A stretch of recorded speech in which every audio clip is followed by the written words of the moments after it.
जय श्री राम। ममता मित्रा के YouTube channel पे सभी भाई, सभी बहनों, सभी दोस्तों, सभी मित्रों से मेरा दिल से नमस्कार। आइए एक बहुत प्यारा सुंदर चुटकुला का हरवा भी सुनते हैं। अगर अच्छा लगे कमेंट बॉक्स में जरूर बताना। मेरा गाना जय श्री राम।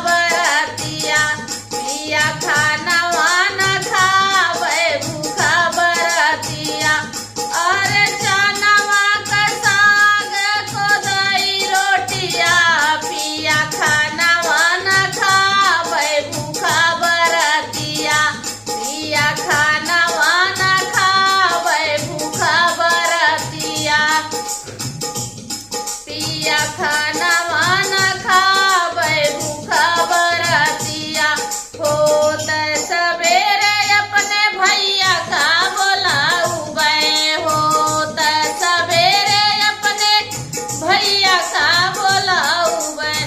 अरे मानबे न बतिया जबई नाई हर पिया बा, खाना वाना खावे भूखा बरतिया, पिया खाना वाना खावे भूखा बरतिया। अरे सासुरे के हाल धाना नहीं हर दिन बतायू, सासुरे के हाल धाना नहीं हर दिन बतायू, भौजी मरिया तानवा सहना पऊ बातिया, पिया खाना वाना खावे भूखा बरतिया, पिया खाना वाना खावे भूखा बरतिया।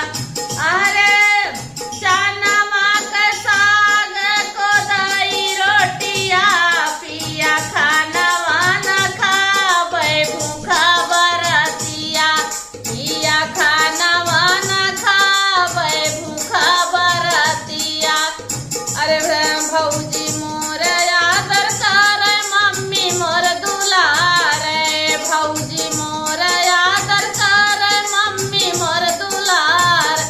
अरे छोटा का वीरानवा जो हाथ बाटिया, पिया खाना वाना खावे भूखा बरतिया, पिया खाना वाना खावे भूखा बरतिया। अरे मम्मी तो भाभी तोरी आदर करे मम्मी तोर दुलारे, भाभी तोरी आदर करे अरे मम्मी तोर दुलार। अरे भैया के प्रेम जीनी रू क्यों रातिया, धाना ना जमाना मोरी बात जीनी जाना यार, धाना माना मोरी बात जीनी जाना यार। अरे चनवा के साग कोदाई रोटिया, पिया खाना वाना खावे जबई न भूखा बरतिया, पिया खाना वाना खावे भूखा बरतिया।